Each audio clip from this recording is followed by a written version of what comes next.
to American Education FM, everybody. I'm Dr. Sean Brooks. Welcome, ladies and gentlemen. This was a massive week regarding American K-12 education and peak insanity that is taking place. And I'm going to prove it to you in this particular episode. There are four major themes here that I want to cover with a variety of topics throughout that will certainly prove that this is the case. The first, I want to go over some of the general COVID lies that continue to exist and how they are getting worse. I also want to cover, second, a number of the school closures that are taking place because schools are closing all over the United States. Pick a state, pick a district, it doesn't matter. Endless schools are closing, if not entire full-blown districts. They're going back to online learning. They're reinstituting masks again. And so there's that. I also want to bring up an aspect of something that I haven't brought up before, and this was tossed to me by my aunt. And she's a church choir director in North Carolina. She's completely awake, totally unjabbed, as is her family. But the ministers that are in control of a lot of these churches have lost their minds. And they are talking out of two sides of their mouths, and they are full-blown encouraging endless individuals who attend their churches to get jabbed, get boosted, keep wearing the masks, XYZ. And there's a memo that I want to read that she sent my way that was tossed out apparently to all of the North Carolina Methodist churches. And it really is frightening. But I'm going to read that because, again, it's a perfect example of how you can read exactly what they're writing and what they're telling everybody, and it takes you right into their own mind.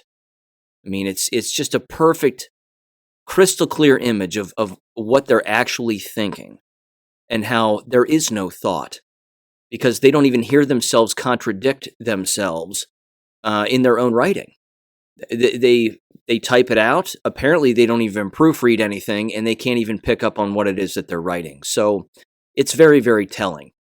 The next thing and last thing that I want to cover here, which again will sort of encompass all of this to some extent, is locally in the school district where I am, that exists in my town. They, of course, are completely insane. The people running the show here have lost their minds. And they're spreading all of that mental illness on countless other individuals that they are working with and working around. I'm shocked that they even get up in the morning and can show their face out in public, to be honest. But there's another issue that's going on within this school district, and it has to do with the mismanagement of sexual misconduct, alleged sexual misconduct, which I'm just going to call it sexual misconduct because it is, because you wouldn't go to these steps if it didn't actually happen. But in the most recent school board meeting this past Monday, I'm going to play for you the entire public comment section. The second individual who speaks is the father of a middle school girl who apparently had her male business teacher grab her on the side of the arms and then ultimately swiped the front of her chest with his hand. And apparently, as the story goes, this isn't the first time that these kinds of things have occurred, either potentially with him or with other individuals who work throughout the district. It also made the local news in the Cincinnati area. Cincinnati news station came up to our town and again reported on this and spoke with the dad and spoke with the female student. But they went to the board meeting and they let the board have it. And you're going to hear his comments. What I'm then going to do is I'm just going to play the remaining comments from the public comment section because other individuals start standing up and just berating the board about covering up this, covering up that. This is not a safe environment. And again, this is a perfect example of how the old #MeToo movement really ensnared the wrong people. I mean, it ensnared the very people that were supposedly on the right side of history regarding all of this. And as it turns out, ladies and gentlemen, it's they who are the sexual predators. It's they who are the ones that are covering up the sexual misconduct and the sexual abuse, in particular among minors. And it's disgusting. So that's the episode here. I hope I've laid it out as clearly as I can, so let's dive in. First of all right, deep breath, here we go. The Senate hearing that took place in Washington, where Fauci was up there and being yelled at by Rand Paul and Rochelle Walensky, the CDC director and the FDA director, and there was another communist sitting at the table as well. I watched the entire hearing, and not a single comment was made regarding, again, the validity of the tests. Not one. There was not a single comment on it. Testing was the only thing that they were really talking about, not the validity of the tests. I want to make this abundantly clear. Ladies and gentlemen, in the FDA's own paperwork, they clearly state that the tests do not test for anything, that they do not work, they are not reliable, they don't test for SARS-CoV-1, SARS-CoV-2, or any variant whatsoever. This is in the FDA's own paperwork. You can look it up on their website. The next thing is this. That was the hearing, basically. I'm putting the hearing to the side. It's always fun watching Rand Paul cut Anthony Fauci a new one. It's just fantastic. And, Anthony Fauci lies through his teeth every time he's up there. But there is something here that I've sort of alluded to in the past, and I do want to make this abundantly clear that, and this is the confusing part of all of this. So, hearing aside, there are, of course, numerous doctors, medical doctors, who are on our side. The Robert Malone's, I assume he's on our side. Peter McCullough, I assume he's on our side. These two individuals are getting a lot of press and a lot of time on social media and on all of these different stations. I find it interesting that they can go from a show like InfoWars and then make their way to Fox News the same exact day. I personally believe that these two individuals are being led around by patriots, white hats, to sort of slowly inject the public with bits of truth. Here's where the rub occurs, as far as I can see. I think that it's interesting that even these guys still believe that virology is a real thing. Now, I've been over this in the past. I've linked videos to this before in the description below, but viruses are not real. They have never been isolated as a standalone thing. Not ever. All viruses are, which is a made-up word, I might add, they are abnormal human cells, or they're abnormal animal cells from another animal, and then they're just given the name virus. That's it.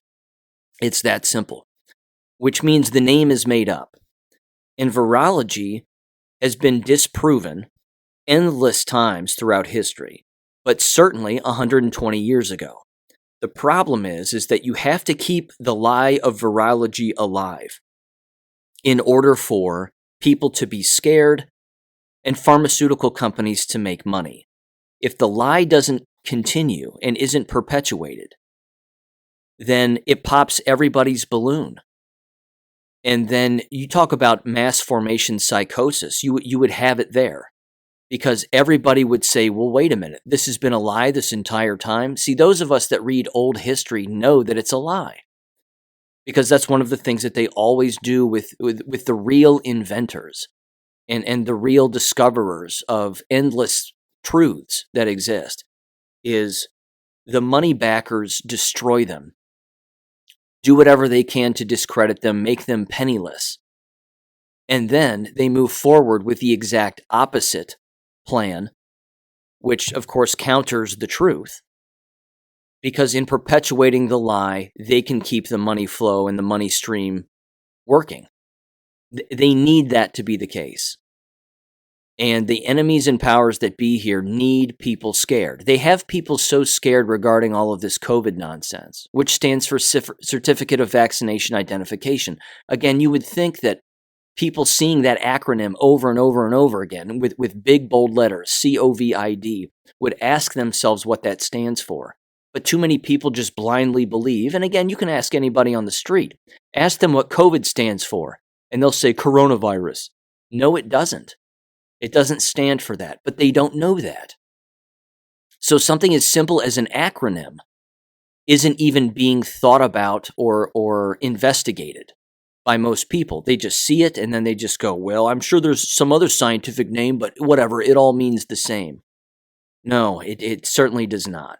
So my point is that, again, even the people like Peter McCullough and Robert Malone are getting a lot wrong. They're still getting a lot of things really wrong. Now, I'm glad that they're out there, and I'm glad, again, that there are certain people on the awakening spectrum, I'll call it, that are slowly waking up. This is a good thing. But as I've said before, the 5 docs on Rumble, on the Critically Thinking channel, are really the ones to pay attention to. Dr. Jane Ruby. Dr. Jane Ruby is a consistent contributor and guest on the Stu Peters Show. She's 100% awake. She's openly called out Malone and McCullough and said, why are they not calling out the testing as much? Why are they saying that there are different variants? There are no variants. There's absolutely no variants. The variant thing is a giant lie, she has even said, and she's 100% right. Because you can't isolate these things. They've never been isolated. They've never been examined at a singular individual level without existing inside of a human being, which means, again, you just have a variety of sick people. That's all. Some have similar symptoms, some have different symptoms, but that doesn't mean that there are different variants.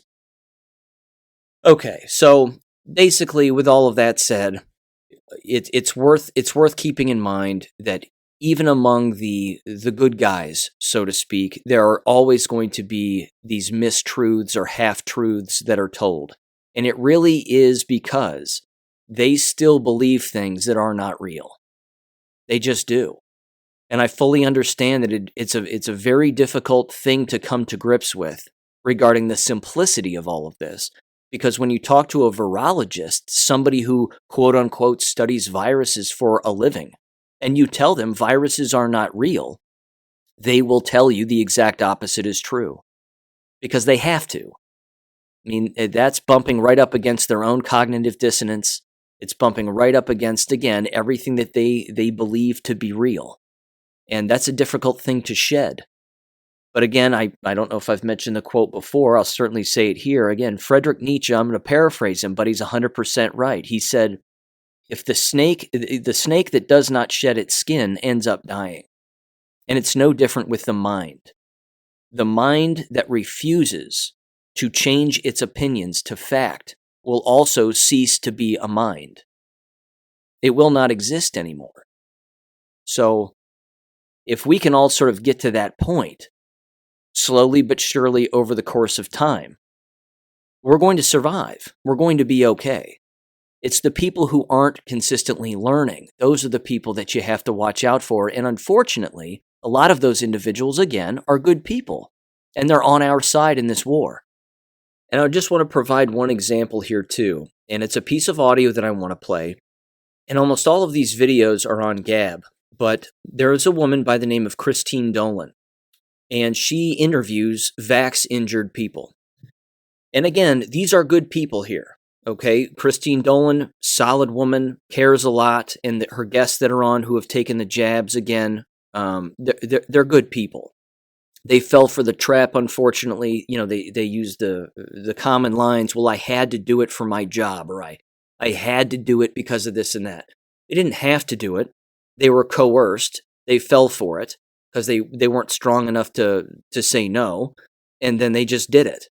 But what you're going to hear from this mother, who is a return guest by the name of Christy Dobbs, she is describing how she took the jabs, became ill, but now her daughter is becoming ill. And her daughter is unjabbed. Now, ladies and gentlemen, this is going to prove, again, they don't know this. Neither one of them can figure this out. But this right here proves that virology is a lie. And that electromagnetism is the reason that we become ill when healthy people are around ill people. Not all of the healthy people are going to get sick as a result of being around the ill people, but some of them will. Again, think of it like this. Quick story. When I would vacation when I was a school teacher, I would take off every single summer. I would leave Florida and I would go back to Ohio. I had 2 bonsai trees, 2 of them, very, relatively small, but I would always drop them off at my grandparents' house in Florida before I would drive up to Ohio. I would put them on my grandparents' back porch. Every summer when I would come back to Florida to teach, I would drive by, have dinner with my grandparents, and I'd pick up my trees. Every time I picked up my trees, they looked greener and bigger than I had ever seen them before. And I would always look at my grandma and I would say, "What did you do to these trees? Did you fertilize them? They look amazing. What happened?" And she says, "Nope, I just watered them and I would sit and I would talk to them." And that's it. That's it. Plants do better in healthier environments, even with healthier people. We feed off of them. They feed off of us. That's a real thing. That exists. That's always existed. But what this parent here that you're going to hear has a hard time dealing with is not knowing that that is an actual thing, not knowing that the shedding is a real thing, that electromagnetism is a real thing, and that healthy people can get ill, in particular from these specific jabs, although it happens with the flu shots. See, we wouldn't have the flu if people stopped taking those shots. See, the flu is just poison. It's not a virus. It's just poison and abnormal cells that are created in the body of a person who injects the poison in their body. And then they radiate that onto other people. So I'm going to play her story, give her a listen, and again, you'll hear the cluelessness in her voice because she can't for the life of her figure out what's going on with her daughter. I have 4 kids, as you've mentioned. My oldest daughter on November 18th tested positive for COVID-19. She started out, her main symptom was just a headache, which was 2 days prior to that on the 16th. She came home from school, told me she had a headache. I said, you probably just stayed up late. You need to drink some more water, go to bed early. Next morning, still had the headache, not really complaining of anything else other than just her nose felt a little stuffy. So I did go on ahead and keep her from home from school that day because she did just seem off. And with her being old enough, I trust her to tell me when she just doesn't feel good to go to school without, cheating on it. Right. And thank goodness I did, because the school would have let me send her back. All she had was a headache, no fever, no loss of smell or taste at this point, just, random headache.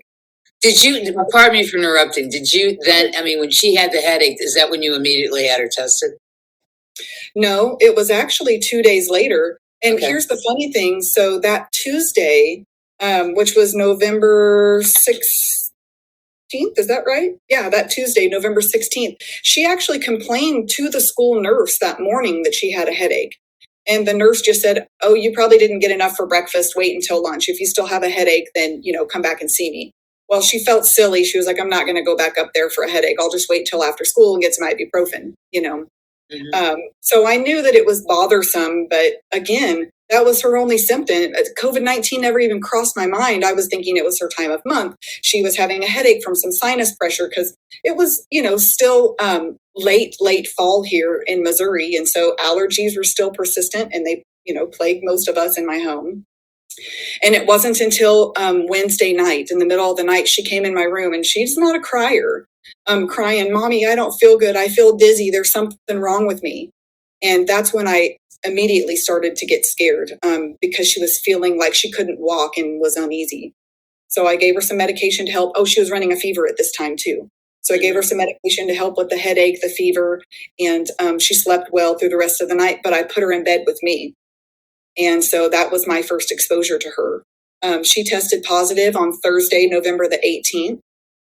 I started having symptoms of COVID, which first involved, again, a headache. Now, I ran a fever that night of the 19th. I did not test myself in the middle of the night on the 19th because it was 2 a.m. when I started, not feeling very well. By Saturday morning, November 20th, I just used an at-home test. I had purchased a couple of them the day she tested positive with the pediatrician because I knew it was we were bound for it to happen. So I ran to Walgreens, grabbed a bunch of at-home test kits so that we could all test ourselves when we started having symptoms. I'm going to stop it there. There's a couple of interesting things about her story. Number one, when she describes her own symptoms earlier in the video clip, which I didn't play, she talks about a consistent tingling feeling throughout her entire body. Well, we know that's the graphene oxide, and of course, that reacts to 5G. And it reacts to cell phones and iPads and computers and wireless internet and you name it. That's part of the discomfort, of course, that she was feeling. Same with her daughter. Her daughter has been transmitted on. And they're still taking tests. Again, like the tests matter. Now, later in the episode, she describes again how they acquired a number of different supplements and a number of different drugs, including ivermectin, and they took them and they have felt way better, which is great.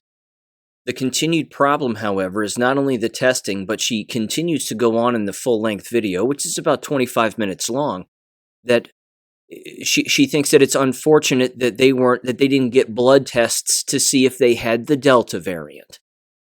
You see what I'm saying here? I mean, it's like it's one truth mixed in with 5 lies that they believe. And then, of course, she ended up getting quote-unquote COVID. No, you have a permanently compromised immune system, which means, again, every time you get sick and you take one of those faulty tests, it's going to tell you you have COVID. But you don't have COVID. You have a weakened immune system. And now you're transmitting on your own children because, again, you're jabbed and they aren't. Again, I feel terrible for this woman for a variety of reasons, but she's been poisoned. That's what this is. It's just poisoning. So again, you've got one truth mixed in with a bunch of lies, and it's very, very difficult to see through the weeds here as to what's going on. But the number of people that are being given these platforms that are continuously perpetuating, again, these half-truths and, they're just not getting it. They're still not getting it. I think it's unfortunate. I don't see it necessarily getting a whole lot better with their level of understanding. But again, if they're going to keep buying tests, they're going to keep buying tests. And there's not a lot I can do. I mean, they have to come to grips with the fact that the tests do nothing. But again, they've already bought into them, which means reversing that wavelength of thought is going to be a difficult task for many. Again, with that said, even Pfizer's CEO has come out and said this, and he's a monster, I might add. We all know that. But even he has come out and said that the first 2 jabs don't do anything, and that you're going to need boosters. Probably a first booster and potentially a second, and each booster will make you better.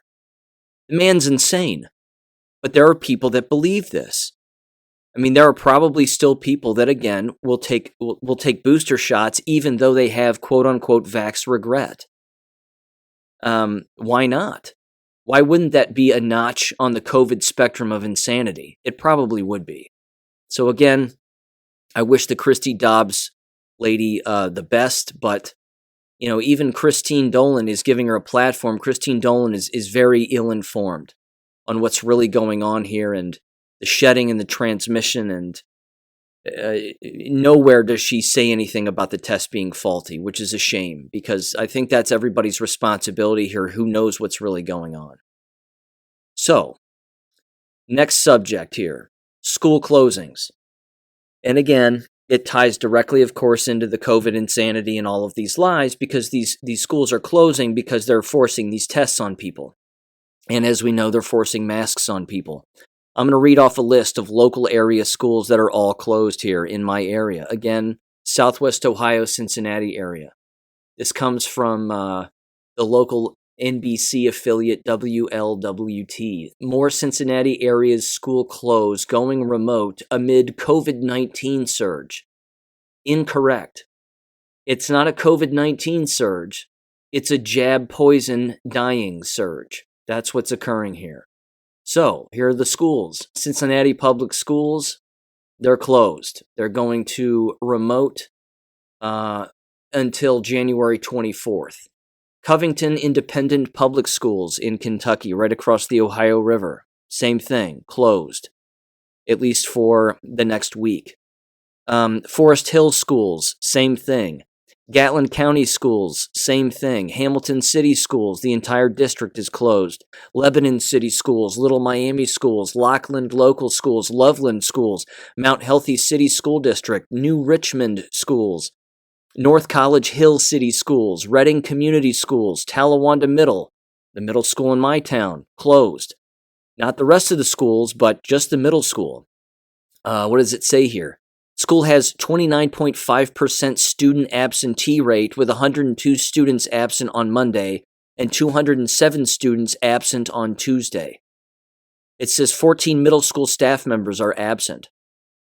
I bet it's more than that. I think that even with these closures and even with these numbers that they're pushing out, they're lying about the numbers. The numbers have to be way worse. And then Winton Woods City Schools also closed through next week. Again, this is just in my area. This has to be happening everywhere. And I've had confirmation from, again, contributors to the podcast and previous guests on the podcast. They're emailing me and texting me, and they're going, yeah, same thing here. Same thing is happening here. Schools are closing. They're trying to mask more people up as much as they can. That's what's going on here. So I've also had a few of the local superintendents' emails tossed my way, and I want to read one of them. And this came from 2 days ago, and it's next level stupid. And I want to read the whole thing because I want you to hear how dumb this person sounds. And again, as I've said in the past, the writing that they're doing publicly is showing everybody what is going on between their ears. And as it turns out, it's not a whole lot of stuff. Not a whole lot of good things are going on between the ears of this individual. So I don't want to read the entire email. However, there are a few paragraphs that are certainly worth mentioning because this is an individual who is now actually believing. And where they got this is beyond me. I mean, I'm convinced they're just going home and lighting a fire in the middle of their living room and setting their own carpet on fire and, sitting cross-legged and just chanting as they, move chicken bones around and come up with a new scheme. But this person actually thinks that the kind of mask you wear is dependent on the kind of variant that exists. They actually believe this. They think this is a real thing. So here's what it says. Couple of paragraphs. And of course, by the way, it's also worth mentioning that they're consistently yelling at the parents and blaming the students and the parents. And they're saying, look, if your parents are sick, don't have the kids come to school. If the kids are sick, don't have them come to school, XYZ. But you can't reason or communicate with this level of insanity, even though this person consistently says that they want people to communicate with them. So here's one paragraph. It says, quote, "We are waiting to hear new guidance about masks," even though they've reinstituted their mask mandate now. It says, "As announced on the news and through research," although he doesn't reference anything, "cloth masks are not very effective against Omicron." I don't know where he came up with that. No masks work for anything. He then says, according to the current available data, if everyone is wearing a cloth mask, the Omicron virus will start spreading to others after 30 minutes, even if cloth masks are worn properly. If everyone is wearing a surgical mask, 3-ply, the Omicron virus will start spreading to others after 1 hour. The only mask that prevents Omicron spread is the KN95 or N95. If everyone is wearing a K95 or N95 mask, the Omicron virus will start to spread to others after 24 hours. However, the wearing of cloth, surgical, KN95 or N95 masks does not help mitigate the spread of some other viruses, such as colds and influenza. I want you to let that paragraph just sit for a minute, because that right there should prove to everybody that this is a full-blown mental illness. These people are mentally ill. They are deranged. Straitjackets I'm not kidding. We need straitjackets and padded rooms. I don't even want to read that paragraph again. It makes me sick to my stomach because it's loaded with stupidity from the first word to the last. Not a single sentence in there is the truth about anything. It's insane. So let's read the next paragraph. Quote, "This mask information has been known for a couple of weeks. My hope is that the CDC will update the mask guidance soon. I still strongly encourage all to become vaccinated and wear masks. I also strongly recommend that individuals upgrade their masks to KN95 or N95. I realize that these masks are expensive and not easily available, so are not a practical option for many families. But the experts are indicating that they will protect individuals from the Omicron virus." Honest to God, ladies and gentlemen. The lunatic continues. He says, "The Omicron virus appears to be affecting those individuals who are not vaccinated or a more serious level." That's a lie. He's lying. The only people who are out and ill are the people being transmitted on by the jabbed and the jabbed themselves. That's the only thing that's happening here. And again, he still thinks that the jabs need to exist for everybody and everybody needs to get jabbed. I mean, they are, without their own knowledge, because clearly they're dumb people, but without their own knowledge, they're advocating for the death of everyone who is reading this. It says approximately 90% of the hospitalizations of individuals who are not vaccinated are of individuals who are not vaccinated. That's a lie. It's the exact opposite. I understand and respect that individuals have the right to make their own choice regarding vaccinations. I highly recommend people to get vaccinated, he says, in the very next sentence. Along with wearing a KN95 or N95 mask if possible, rethinking large gatherings, and mitigating the spread of this virus through actions such as not sending students to school when they are ill or have been exposed to someone who has tested positive is important. So there's the shaming. He's shaming people. He's making fun of parents. He's saying it's your fault, but he's telling people again, gag yourself with the worst thing that you can wear, lower your immune system, and kill yourself with as many jabs as humanly possible. He then, again, more revealing information, a little more inside baseball here. First paragraph, "Our staff is tired and overwhelmed, just like you." Kitten, you have no idea. You have no idea how overwhelmed I am having to read your nonsense. He then says, "No one wants to wear a mask. No one wants to stay home. No one wants anyone to get sick or worse. We are short-staffed. We have been short-staffed for the past 2 years of this pandemic. Our goal is to keep open our schools, in-person learning, and to keep everyone as safe and healthy as we possibly can. Don't forget to gag yourself and take as many jabs as humanly possible." I got nothing else. I got nothing else on this. The email goes on and on and on. Threatens in-person learning. We don't want to have to do it. We don't want to have to close down our entire school. As I said in the past to them publicly, last August, and I've said countless times on this podcast, nothing can stop what's coming regarding this.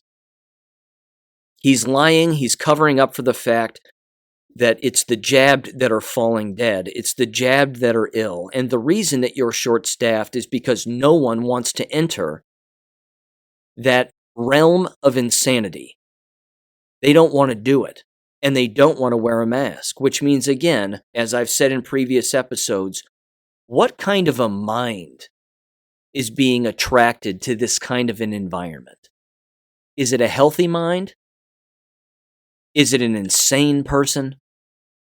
I think it's an insane person because only a whack job would want to enter these environments as a substitute teacher or a permanent employee, being yanked around constantly by the neck, believing one lie after another, and being coerced and manipulated. And again, parents are reading this memo laughing their tails off at this idiot. But they're too deep in their own lies now. They're just too deep. They can't get out of it. There's no going back after this, ladies and gentlemen. There's no going back. We are watching the systematic destruction of American K-12 and higher education at their own hands, by their own hand. They're slitting their own wrists. And then they're looking at everybody and they're saying that we should all do the same. Nope, I'm good. I mean, seriously, I'm good. I'm just going to sit here and I'm going to let you do it. You've been warned, but you're not listening. Okay, so more stupidity and more insanity. Let me set up the public comments section of this most recent school board meeting where I live. And keep in mind, I know that the listeners of this podcast live everywhere. This is happening in your local school districts too, and you know it. You know that this is happening. You're going to hear the same kinds of people. But the crux of this, again, you're going to hear a lot of mask lunatics as well, and I'm going to leave those people in. But you're going to hear again from this father and his daughter who was allegedly again assaulted by a male middle school teacher. This particular male middle school teacher is currently being investigated. It's a quote-unquote open investigation, which means they're delaying it as long as they can. It seems like a pretty quick fire to me. But one of course, many complaints is that he's on paid administrative leave, not unpaid administrative leave. So as you'll hear the dad say, he's basically getting a paid vacation, which is 100% true. And there's lots of rumblings of them actually bringing him back into the classroom. This is absolutely nuts. And the odd part too, and I think it's fantastic, although of course it has to come at the tail end, so to speak, of a terrible incident, but the number of people, again, that stand up and talk about the abuse that's going on in this school district is astounding. Now, here's what you're also going to hear. The raspy voice person, who is an absolute monster, I might add, and has been in this school district since the beginning of time. He's now the one essentially running the show for the school board. I don't know if he's the president now. He might be. It doesn't matter. He's a horrible human being. You're going to hear him talk. And right here at the outset, and his name is Pat Mead, horrible human being. He is going to try to play the good cop in this particular scenario. Thank you so much for speaking out. I appreciate it. And, he calls people by their first names and all of this other nonsense. Again, this guy is a lunatic. He needs a straitjacket in a padded room, if not worse. But you're going to hear him again attempt to play nice. He's trying to be the good cop in all of this, when in fact, and again, deflect any responsibility onto someone else. These board members are the ones responsible. They could speed up this process with this particular teacher as soon as humanly possible. They could do this anytime they wanted. They're choosing not to. They always choose not to. So much so, in fact, they've delegated, as I've brought up in the past, the entire mask-wearing stuff. They've delegated the entire responsibility onto the superintendent. So when it comes to the mask-wearing, the superintendent rules with an iron fist. And they wonder why no one wants to come to their school district. Are you kidding me? They're child abusers. Here we go, ladies and gentlemen. Buckle up. I hope you're sitting down. Oh, and one last thing. If you have high blood pressure, you're going to want your medication. And if you don't have high blood pressure, you're about to. So, you've been warned. Here we go. Portion of the meeting, and just a few reminders. We do limit public participation to 30 minutes now. And we limit each speaker to 3 minutes. In about 15 seconds left, I will give you a reminder. I'll say 15 seconds. I know that might be difficult, particularly if you're dealing with something. Sometimes speakers are dealing with something that's very emotional. But do not take that as disrespect. We just got to make sure we treat every speaker equally. So I'll give you a little warning so you can wrap it up. And also, just a reminder that the district and the school board members and superintendent cannot comment on personnel issues, particularly those that are still under investigation. And I know when I would speak to the board before I was elected, it was very frustrating because we sit up there like stones and look at you and we don't respond. And that's what's going to happen. That does not mean we do not listen. That does not mean we do not care about what you're bringing to the board. We appreciate your input very much, but it's not a time for our responding to that. And I want you to know that.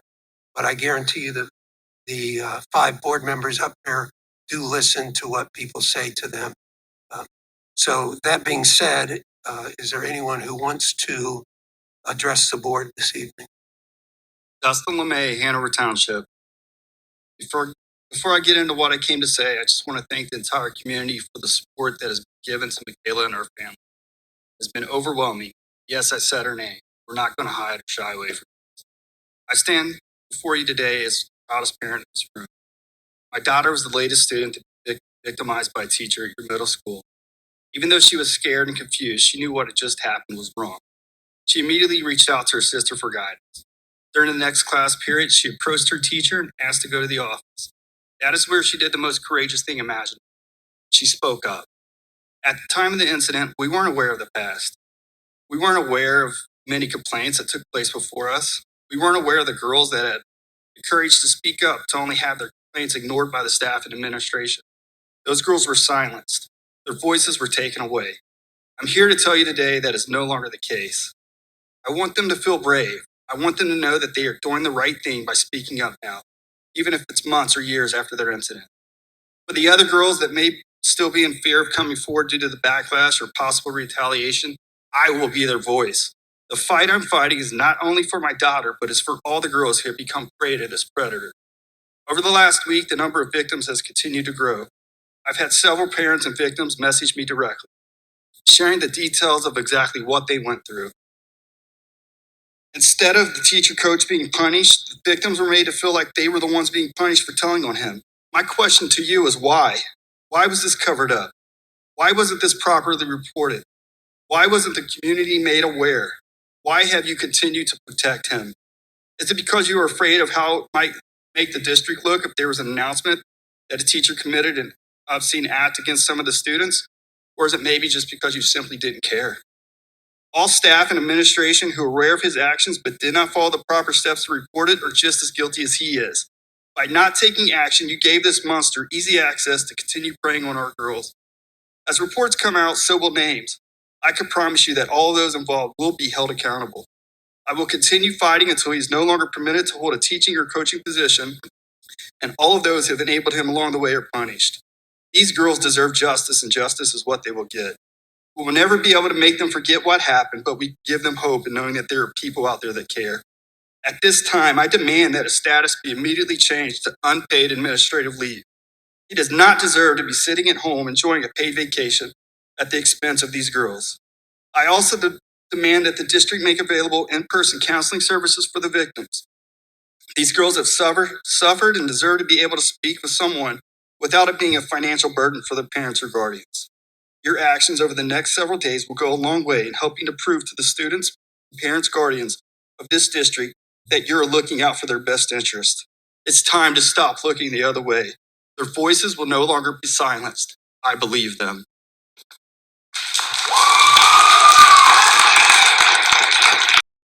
This school district has no idea what's coming. They have no idea. This is exactly what happens when you work in one of these abusive environments.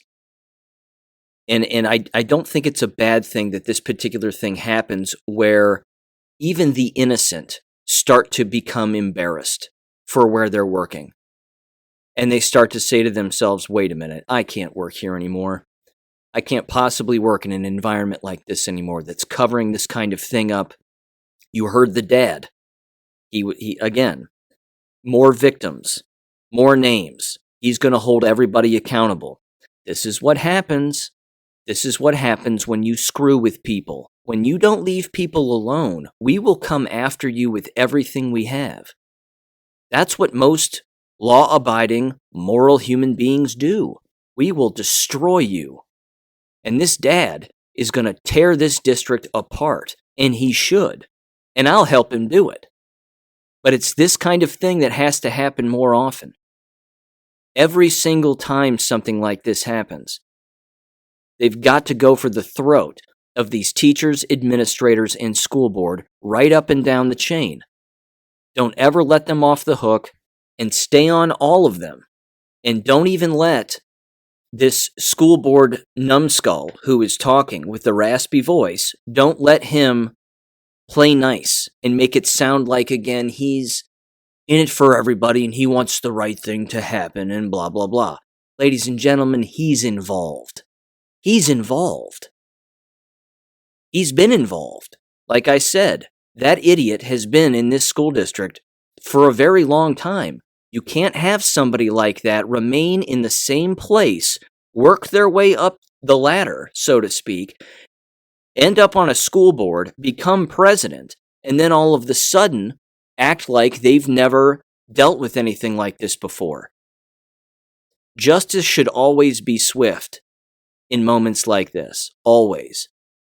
I would say that even the police department's dragging their feet. Now, I don't know what's going on specifically with the case, but I know that they could move faster. They can always move faster. They're choosing not to.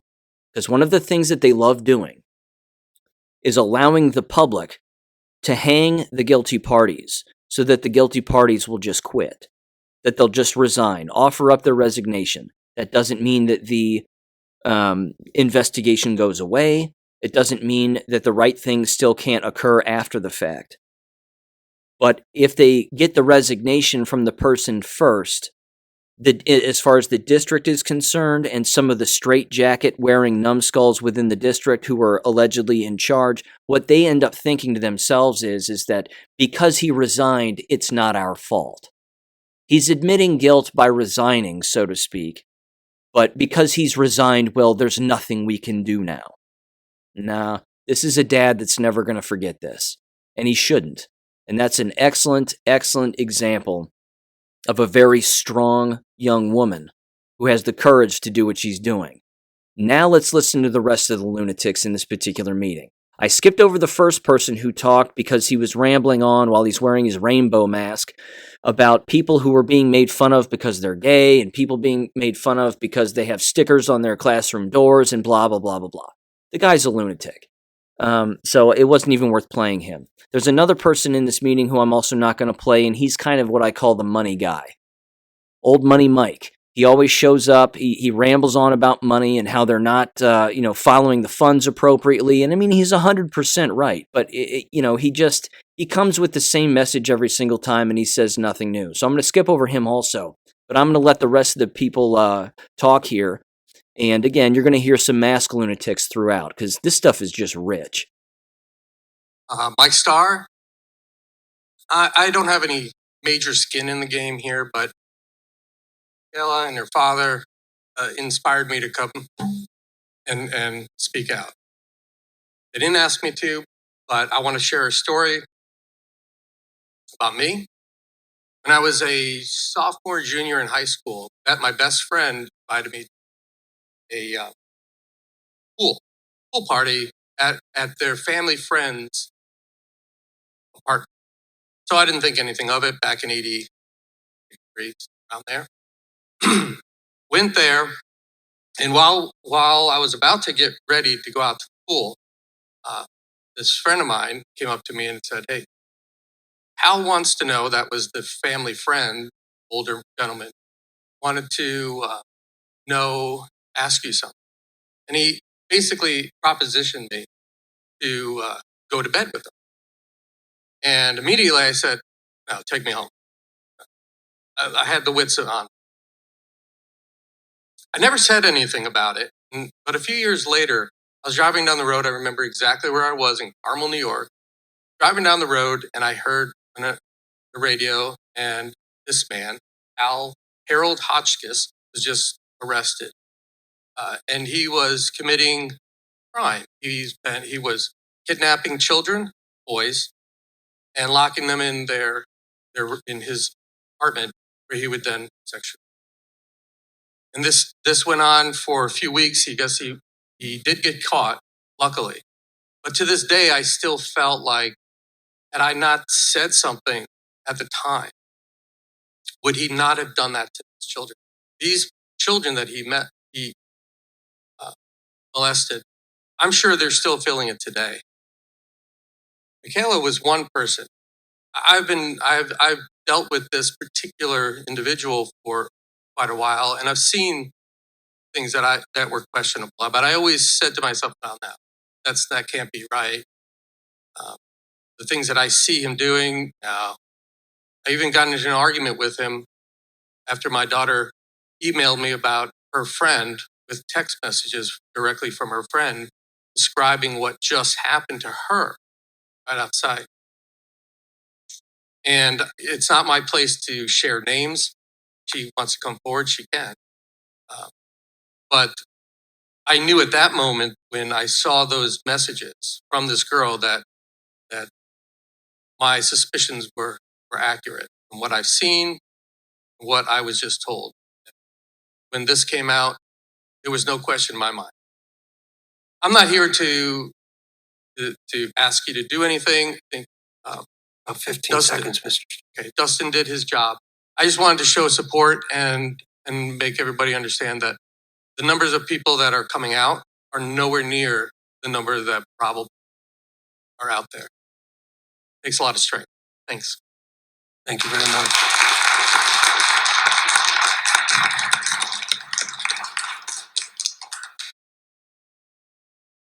My name is Christy. I'm a teacher. I coach Michaela in softball. Another thing about me is in October of this year, I also I sentenced my rapist to 20 years. And that happened because I came and I spoke out.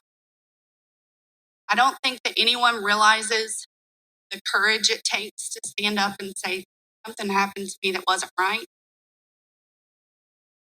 And there is no reason for this man to be received today. There's no reason. I implore you, listen to one here today, because victims do not come for ridicule. Victims come forward for protection. And I'm asking you to give her protection and all of the students.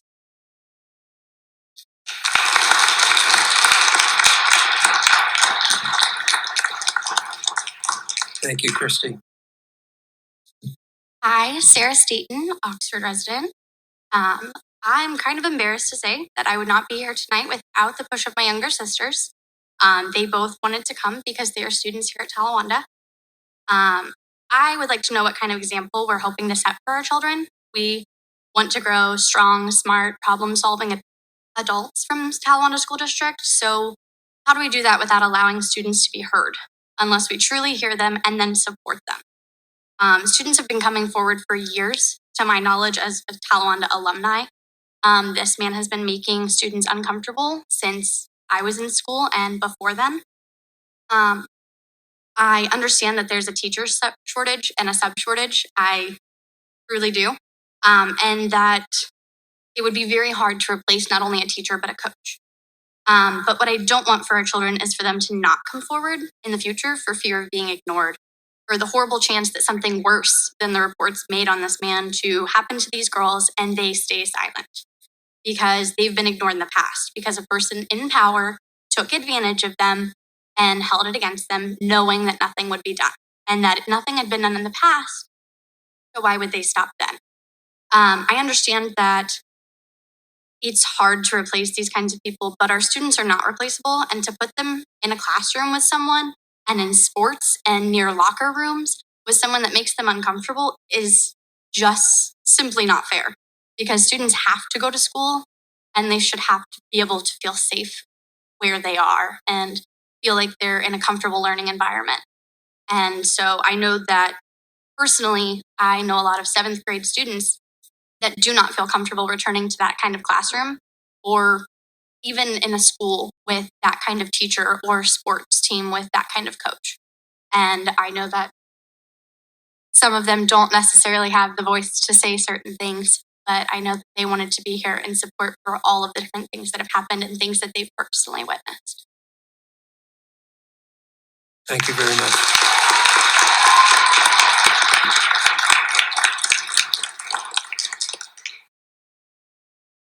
Is there anybody else who would like to address the board? Thank you. My name is Gracie Melders, and I graduated from these.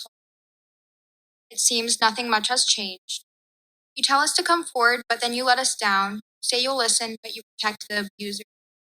You tell us to wear masks to protect us, but not from the predators who roam the halls. This happened to me in 7th grade. I am now a graduate attending college. He was protected, and rather I was removed from his class to sit in this office for the trimester. This shouldn't have happened once, but now we can see it has happened countless times. It can't continue. Michaela's bravery in coming forward should end this. Protect the children in your schools. They are the very future. Stop letting us down and do better. I'm going to bounce in here real quick and just make a couple of comments. This is an example of the kind of avalanche that once it gets started, nothing stops it. That's just the way that it is.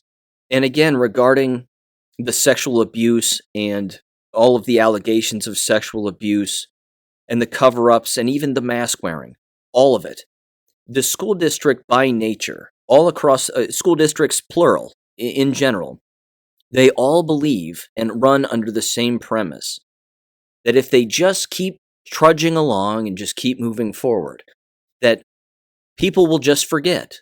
Don't worry, people will just forget about all of this. Well, they'll just forget. Time is the ultimate healer in the universe, and they will just forget as time goes on, so don't worry. Yes, things are tough for us now because people are blaming us for this, that, and the other, but don't worry. Time will heal, and eventually they'll forget. Ladies and gentlemen, that's not going to happen any longer. There's no more forgetting. There's no more forgetting. Because of all of this, I guarantee that past graduating classes of this school district are flooding this district's email system with emails, again, from past students who are long since gone, telling them about people who worked there and the way that they were treated, either physically, sexually, what have you, from the people who worked there. They're probably talking about complaints that they made that were ignored, and so on and so on. You just can't stop this avalanche. You can't. So I'm going to skip this next person. I'm going to go to the next one. And again, you're going to hear some mask lunatics as well, because they are priceless also. Good evening, Amy Shaman. I live here in Oxford, and I have a child at Kramer. First, I want to say that I applaud everyone who speaks up to report inappropriate touching or assault. Abuse happens far too often, and we as a district need to believe students when incidents are reported. Thank you for a thorough and impartial investigation in which the students' words hold as much weight as teachers and staff. On another topic, last month, Dr. Thoreau, you asked the board to transfer mask mandate decision-making from the group to only you. When you made the request, you promised to make the decision based on the health needs of the community, the CDC, and health authorities. You told us to trust you, that you would continue to have the best interests of the students at heart, and so that they do not get COVID and can stay in school. Healthy students in school is our best need, is our most important need. Well, Dr. Thoreau, your email message last Thursday cited many reasons why we need to mask, yet you removed the mandate and changed it to only a suggestion. Now our students don't have to mask. This means that more people have to quarantine, more people have to stay home, more COVID transmission will occur. Our hospitals, including our children's hospital, are full. Why remove the mandate at this time? While this may make you more popular with the facet of our community that doesn't want to have to mask, this decision is causing more kids to get sick and raises the risk that our schools may need to close and go remote. It seems that we went from everyone with masks and teachers paying attention to 3-foot exposure and all the quarantining that went along with that, to now some are 3-foot exposure if they wear a mask, some are 6 feet. The teachers are having to take time away from instruction to monitor this. Administrators are taking time every day to manage lists of who's in which category and who is exposed in each class in each period. Now they spend less time teaching and working for our students in order to manage this. When, if everyone was wearing masks, there'd be only one set to have to manage. I realize masking isn't popular. I don't want to wear it either, but I do. Our federal government continues to require masks on transportation because it's helping to avoid spread. In case we're wondering about our numbers, today's COVID numbers on the Talawanda website show that since December, we have 13 staff cases of positive COVID as opposed to 2. 13 staff quarantined as opposed to 2. We know subs are very, very hard to come by. We have 21 students who are positive for COVID. We have 147 students quarantined for COVID as opposed to 78 in December. As you yourself said, Dr. Thoreau, our district has a lower vaccination rate than other districts in our area. This means that we have more exposure both in schools to the kids. The kids are bringing exposure home and they're bringing home exposure to 15 school. seconds, Amy. Please consider requiring masks even for a short period of time so our schools can stay open and we don't have to go remote. Thank you. The liberal snake is eating its own tail. It's priceless. I have a smile on my face from ear to ear. Isn't it glorious? Not only are they highlighting their own asinine policies that they once supported and now don't, but they actually make fun of their own policies that were bad that they now want reinstituted. I mean, you cannot wrap a sane mind can't wrap themselves around a person like this. She again is a staple in these meetings. She's a staple. She's there every time. Every time. When I first had an encounter with her, she was wearing 2 masks. Still wearing 2, I might add. She would turn around to the unmasked parents, take off one of her masks, and stare them down. And then turn around and yell into the microphone about how everybody needs to wear masks. I mean, it's an avalanche. It's just continuing to fall downhill. It is a level of public mental illness that we have never seen before on such a grand scale. And I love how they just keep recording themselves. And they keep coming up to the microphone on the record and probably getting online and watching themselves again and again. Look what I did. I did a thing. I stood up for the truth and I stood up for science. These people need to be in padded rooms. They are not well. I'll keep going. Here we go. Hi, my name is Pam Hodgson. I have 3 children in the district, and I'm also a substitute teacher. When I got on the sub website last night, there were 16 openings in the district. It was the same this morning when I decided to take a sub position in my son's class. Really not comfortable subbing now that masks have ended, but I figure if it's my kid's classroom where he's exposed to, I'll go ahead and do that. 5 out of the 19 kids wore masks today. My middle schooler said about half the kids were wearing masks. And twice the principal had to come in and tell a student to wear a mask. Just as Amy was saying, teachers and administrators are now spending their time trying to follow the quarantine lines and who's supposed to be wearing masks and who isn't. As a sub, I wasn't provided a list of who was supposed to be. Grade administrators where I was at, and it's new today to kind of have to be on top of that. So I'm sure that will be provided in the future.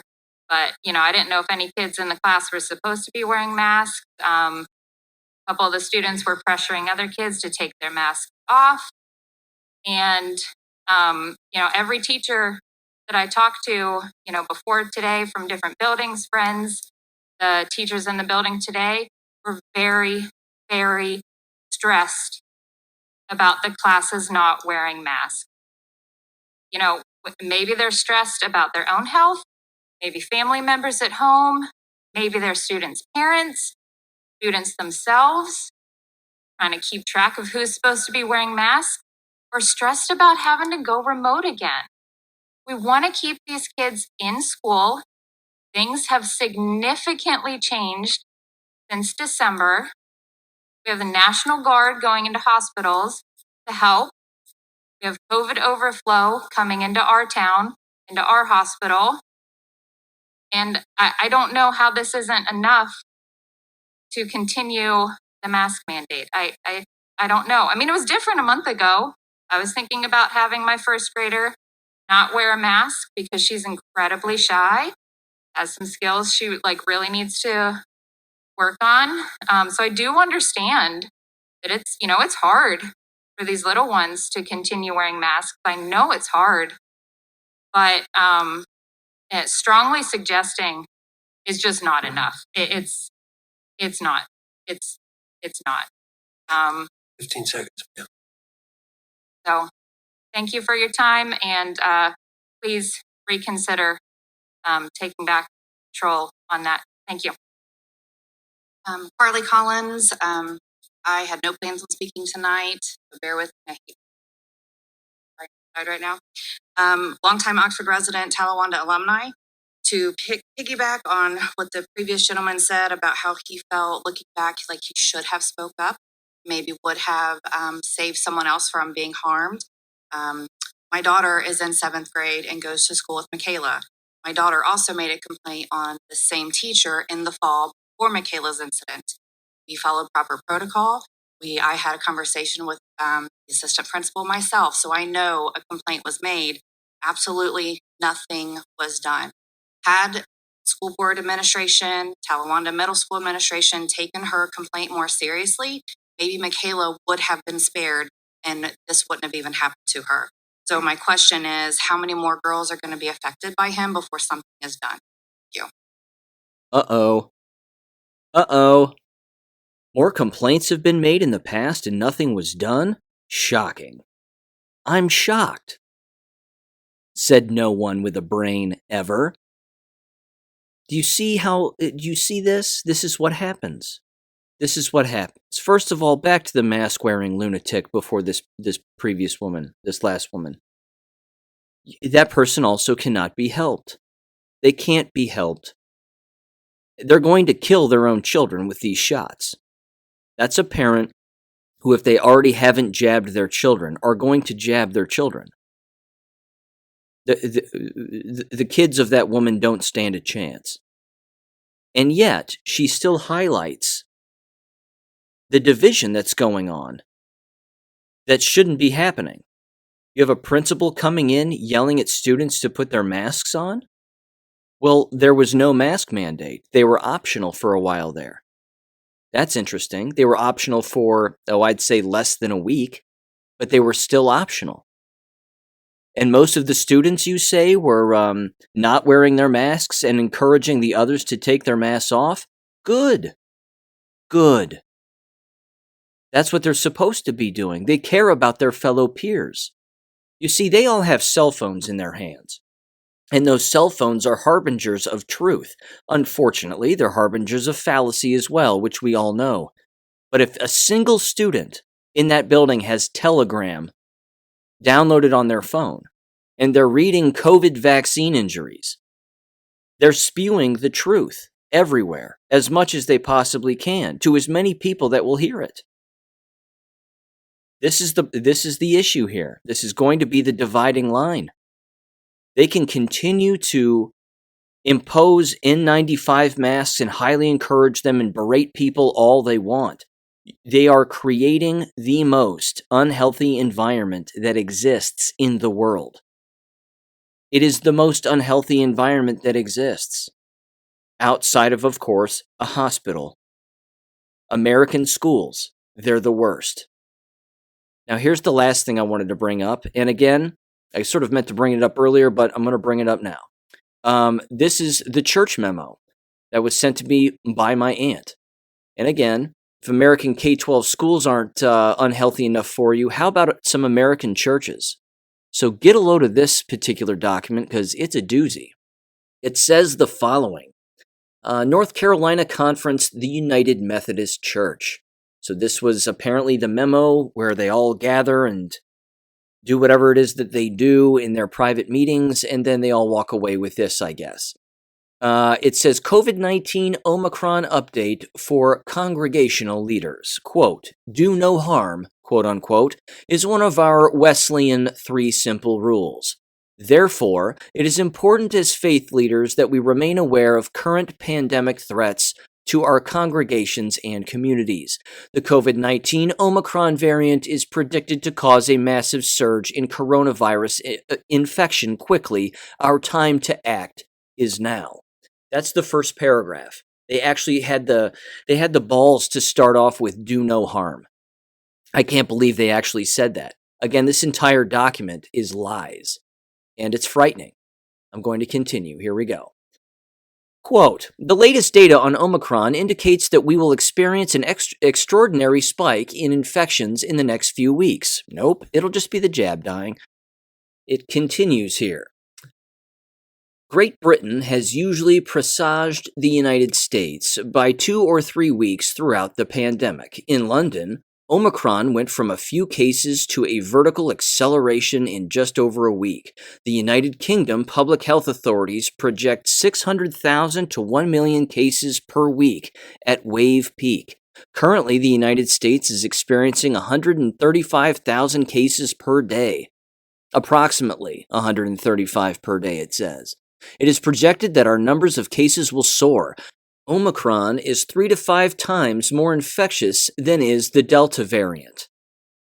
They're actually saying that, ladies and gentlemen. They're actually saying that. It says the latest models suggest that Omicron will start spiking nationally between Christmas and New Year's Day, with peak cases occurring the second week of January. The hopeful news is that after the peak, new cases are predicted to drop quickly. Thus, this wave is projected to be intense but short-lived. These things that they're making up, they don't even hear themselves. It says, it's ridiculous. It says, we have defenses to help protect our congregations and communities. The first defense is vaccinations. mRNA vaccines, Pfizer and Moderna, are effective against infection from Omicron. Ladies and gentlemen, the CEO of Pfizer says that's not true, and even he lies about everything. Do you see how no one is on the same page about all of these lies? That's what lying does. It makes it impossible to keep track of all of the lies. With a third dose, booster shot, kill shot, mRNA vaccines produce 70 to 80% efficacy against Omicron infection via increased antibody breadth and numbers. They want you dead. That's it. They want their entire congregation wiped out. The mRNA vaccines will likely reduce disease transmission as well. So please encourage your congregation to get vaccinated if they are not, and boosted if they have been fully vaccinated. This will save lives. It says that. It also says the following. This is hilarious. It says, quote, here are potential strategies for navigating the upcoming Omicron wave. Point 1. Vaccinations. Redouble efforts to get everyone vaccinated and boosted. See, now these are their orders. Now they're being given orders. 2. Focus on seniors, the most vulnerable group. Wipe them out as quickly as humanly possible. Distancing is the next bullet point. It says, transiently eliminate or reduce gatherings that carry higher risk. These risks will increase greatly shortly after Christmas. None of that makes sense. This wave will likely be intense but shorter. Its impact will be better understood with every passing week. These steps will likely be temporary steps back, not a major retrenching. These people are nuts. It then says, meet outside. If you meet inside, aggressively ventilate and filter. Next bullet point, masking. Here we go. Encourage the use of highly effective masks like the N95 and KF94. Good Lord. The T1000 mask. Don't forget to wear the T1000 mask. It will swallow your face whole, and you will become something else. It then says, consider giving these masks to those at higher risk. Remember the elderly. Stuff as many of them as humanly possible into their mouth hole. If they fall over, that means it's working. Then it says, ask low-risk congregants to shop for and deliver food and necessities to high-risk community members. Hand washing is the next bullet point. Practice good hand washing techniques and do so often. Strategic thinking is the next point. Develop objective criteria that will trigger a return to more normal pre-Omicron practices. Follow hospital capacity as a key metric if Omicron generates mainly mild cases. Follow our North Carolina Conference recommended guidance. Friends, together let us do no harm. Do good, and stay in love with God. Let us continue to be a witness of the love of Christ that always loves neighbor as we love God." Unquote. These people are not God-loving people. They are brainwashed. They are watching television. They are not reading the Bible. They are insane. I don't know what else to say. I don't know what else to say. All of these institutions, again, that some people thought were the healthiest and the most morally sound, have never been, and certainly aren't now. Look what they're doing to their own people. The veil has been lifted here. It's been lifted, and there's no putting it back down. Once the glasses are on and you can see everything for what it really says, there's no taking them off. This is absolutely incredible. This is incredible. These institutions are crumbling. They're crumbling. I like it. I think it's unfortunate that a lot of good people are getting sucked up into all of this, but even so, if they can't connect the dots and they're still attending and they're walking right into the slaughterhouse at this point without any individual thought, that's on them. It's on them. Schools can't find substitutes, can't find teachers, and can't figure out why. Churches are losing money, they're losing their congregations, and they can't for the life of them figure out why. They just can't figure it out. I don't know how this is going to end. I really don't. I don't think any of us really know how this is going to end, but we've got to stay alive so we can see the ending to this one, because this is absolutely incredible. Ladies and gentlemen, I know this is a long episode, but as you could tell, lots to go over here. I will catch you on Monday. Have a great weekend. God bless and take care. Thank you for listening to American Education FM. Make sure and check out AmericanEducationFM.com for more information. Take care and God bless.